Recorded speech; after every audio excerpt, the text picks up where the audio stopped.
Hola a todos, bienvenidos al canal. El capítulo que nos atañe hoy es el 29, que se titula La decapitación, del libro Psicología Revolucionaria por el venerable maestro Samael Aun Weor. Y dice así: a medida que uno trabaja sobre sí mismo, va comprendiendo cada vez más y más la necesidad de eliminar radicalmente de su naturaleza interior todo eso que nos hace tan abominables.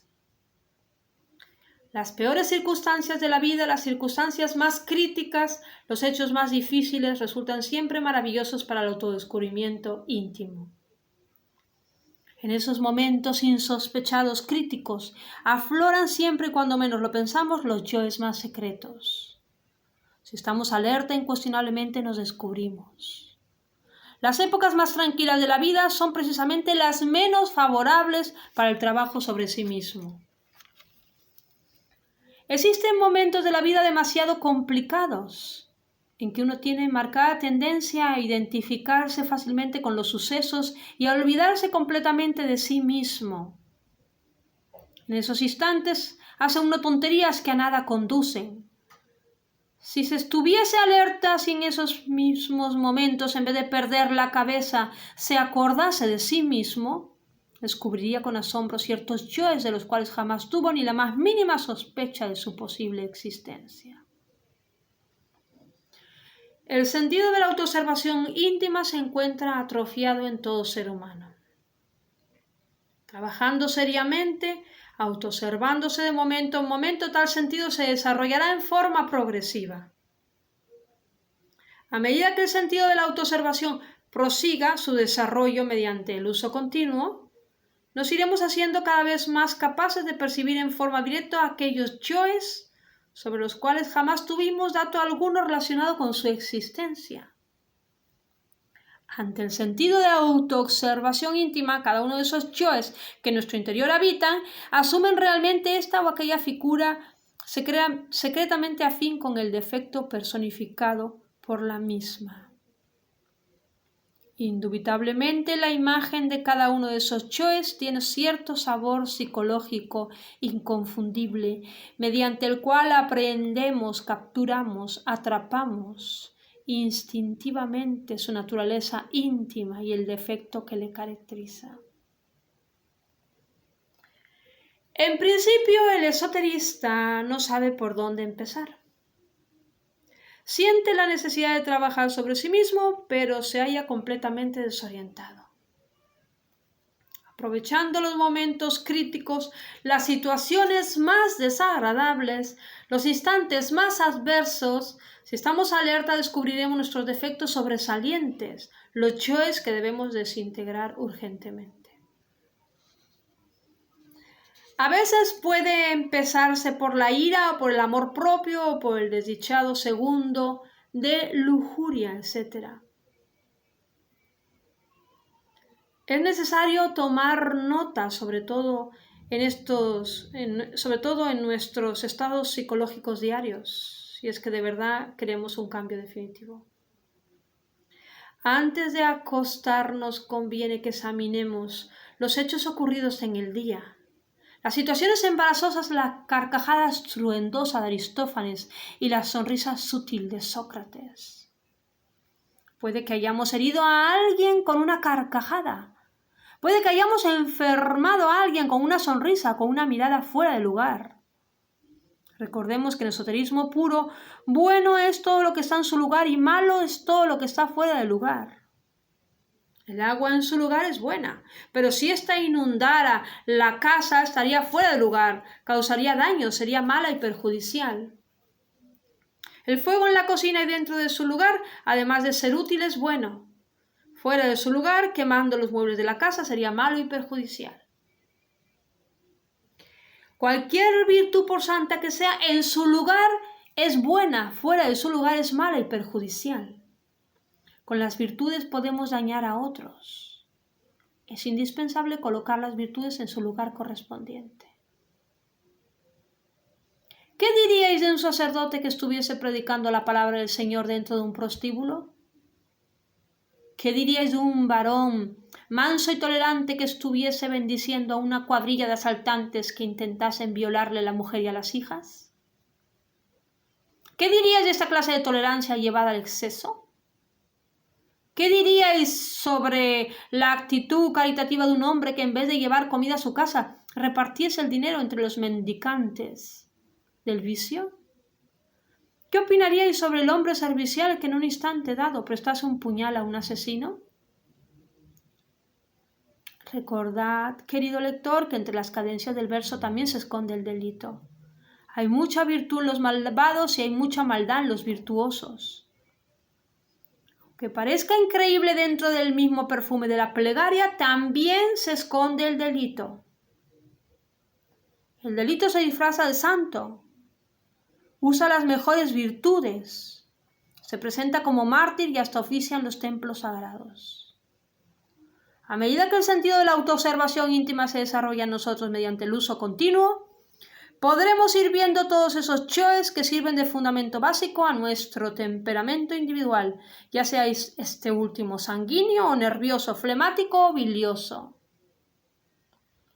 Aunque usted no lo crea, querido lector, detrás del temperamento que poseemos se esconde entre las más remotas profundidades de nuestra psiquis las creaciones diabólicas más execrables.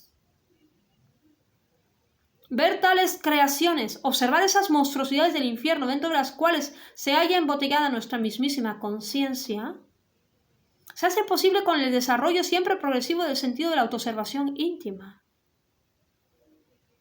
En tanto un hombre no haya disuelto esas creaciones del infierno, esas aberraciones de sí mismo, indubitablemente en lo más hondo, lo más profundo, continuará siendo algo que no debería existir, una deformidad, una abominación. Lo más grave de todo esto es que el abominable no se da cuenta de su propia abominación. Se cree bello, justo, buena persona y hasta se queja de la incomprensión de los demás, lamenta la ingratitud de sus semejantes, dice que no le entienden, llora afirmando que le deben, que le han pagado con moneda negra, etc. El sentido de la autoobservación íntima nos permite verificar por sí mismos y en forma directa el trabajo secreto mediante el cual en tiempo dado estamos disolviendo tal o cual yo, tal o cual defecto psicológico, posiblemente descubierto en condiciones difíciles y cuando menos lo sospechábamos. ¿Habéis pensado tú alguna vez en la vida sobre lo que más os agrada o desagrada? ¿Tú habéis reflexionado sobre los resortes secretos de la acción? ¿Por qué queréis tener una bella casa? ¿Por qué deseáis tener un coche último modelo? ¿Por qué queréis estar siempre a la última moda? ¿Por qué codiciáis no ser codiciosos? ¿Qué es lo que más te ofendió en un momento dado?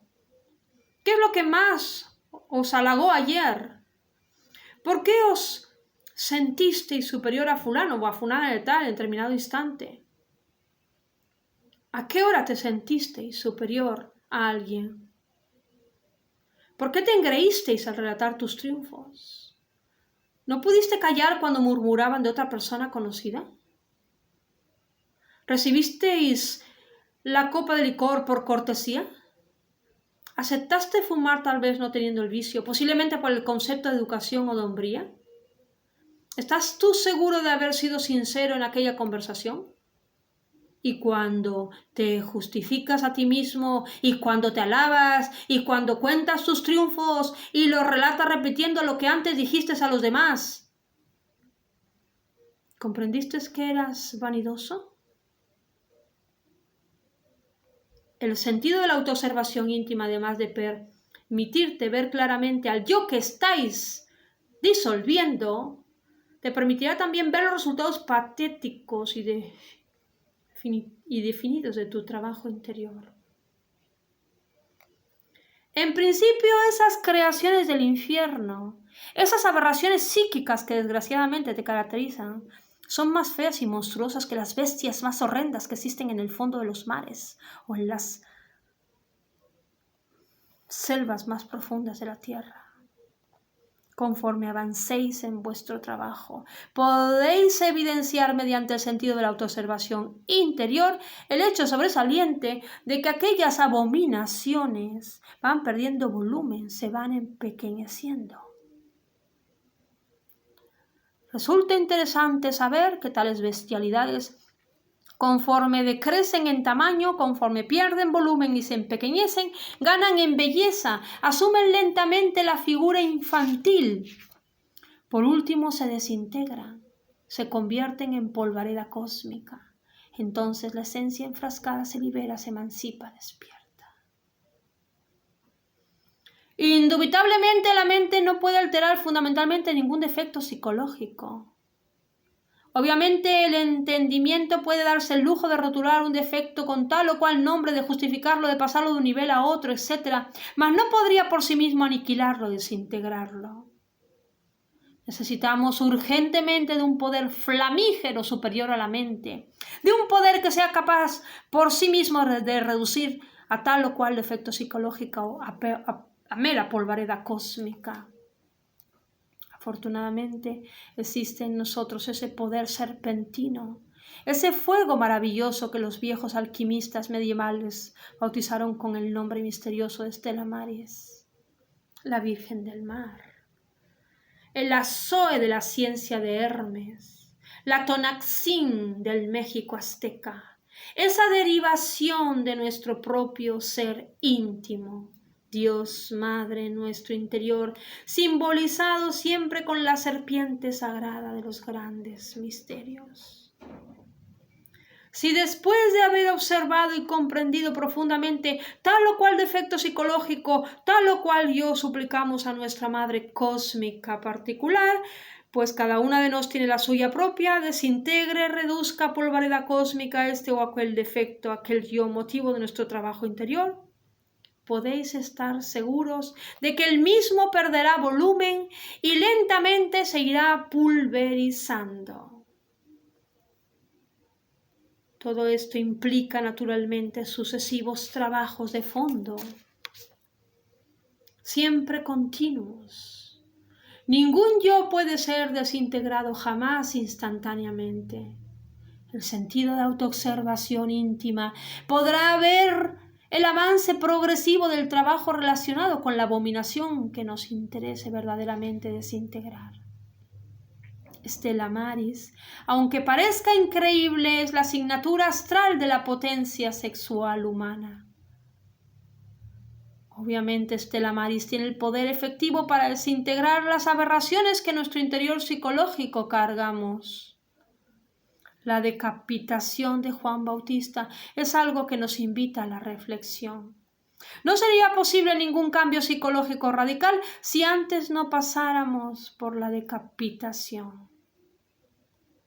Nuestro propio ser derivado, Tonaxin, Stella Maris, como potencia eléctrica desconocida para la humanidad entera, y que se halla latente en el fondo mismo de nuestra psiquis, ostensiblemente goza del poder que le permite decapitar a cualquier yo antes de la desintegración final.